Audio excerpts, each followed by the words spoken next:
इंसदाद मंशियात का अमरीकी इदारा ड्रग इन्फोर्समेंट एजेंसी आखिरकार अपने दरीना हदफ को हासिल करने में कामयाब हो गया है।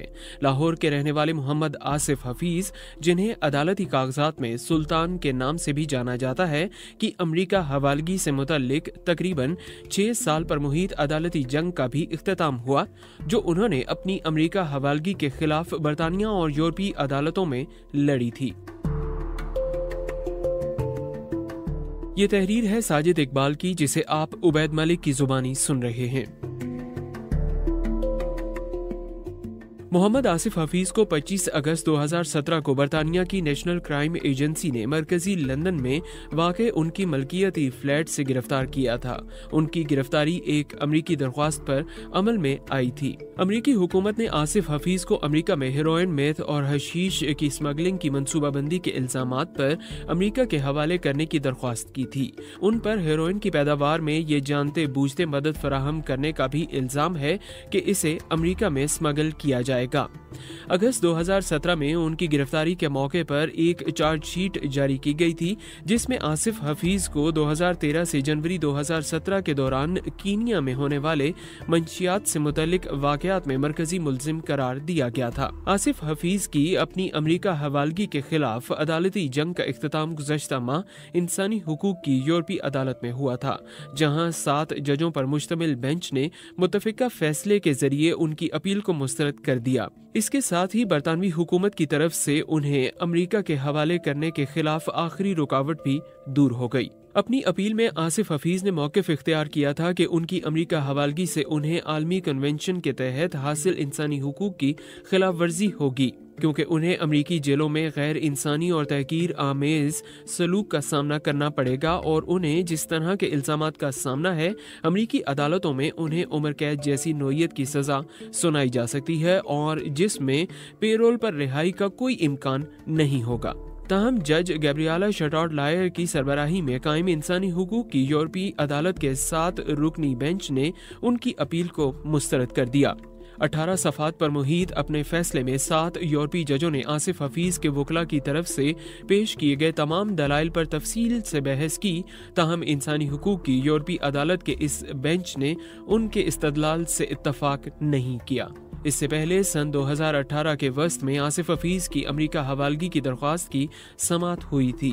इस मौके पर उन्होंने अमरीका में अपने मुमकिना ट्रायल से पहले और दौरान अपनी इंसानी हुकूक की खिलाफ वर्जी का खदशा जाहिर किया था। इस मौके पर उन्होंने मौक़िफ़ इख्तियार किया था कि उन्हें अपने साथी कैदियों की तरफ से बदसलूकी का सामना करना पड़ेगा और उन्हें एक मुखबर के तौर पर देखा जाएगा।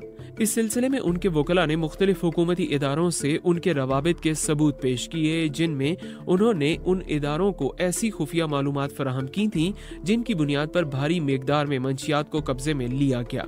समाअत के दौरान अमरीकी अटॉर्नी मिस्टर MK ने उनके हक में गवाही दी।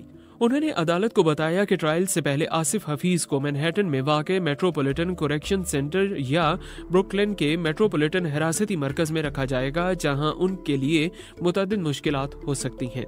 अपने फैसले में बरतानवी डिस्ट्रिक्ट जज जॉन ज़ोनी ने इन दलाइल को मुस्तरद कर दिया था और करार दिया था कि उन्हें चाहे मैनहट्टन की जेल में रखा जाए या ब्रुकलिन के हिरासती मरकज में, दोनों सूरतों में हालात इस हद से ऊपर नहीं जाते कि उन्हें इंसानी हुकूक के कन्वेंशन के आर्टिकल 3 के तहत हासिल हुकूक की खिलाफ वर्जी करार दिया जा सके। डिस्ट्रिक्ट जज ने आसिफ हफीज के वकला के उस मौक़िफ़ को भी रद्द कर दिया था कि उन्हें दीगर कैदियों की तरफ से बदसलूकी का सामना करना पड़ सकता है। उन्होंने कहा कि वो नहीं समझते कि आसिफ हफीज ने कानून नाफिज करने वाले इदारों से रवाबित किसी तरह से आला इखलाकी वजूहात के सबब कायम कर रखे थे।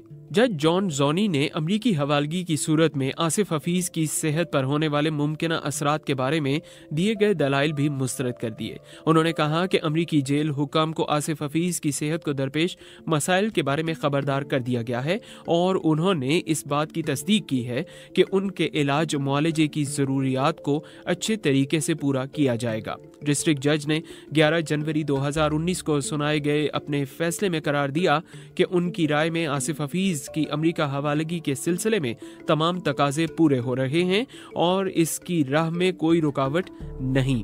अपनी इन आरा के साथ उन्होंने मामला सेक्रेटरी ऑफ स्टेट बराए दाखिला को भेज दिया, जिन्होंने 5 मार्च 2019 को आसिफ हफीज की अमरीका हवालगी का हुक्म दिया। इससे पहले कि सेक्रेटरी ऑफ स्टेट बराए दाखिला के हुक्म पर अमल दरामद होता, आसिफ हफीज ने लंदन हाई कोर्ट से रुजू कर लिया और सेक्रेटरी ऑफ स्टेट बराए दाखिला के हुक्म के खिलाफ अपील की इजाजत मांगी। उनकी दरख्वास्त पर इब्तदाई समाअत 27 सितंबर 2019 को हुई। बाद में इस सिलसिले में बाकायदा समाअत दिसंबर 2019 में हुई।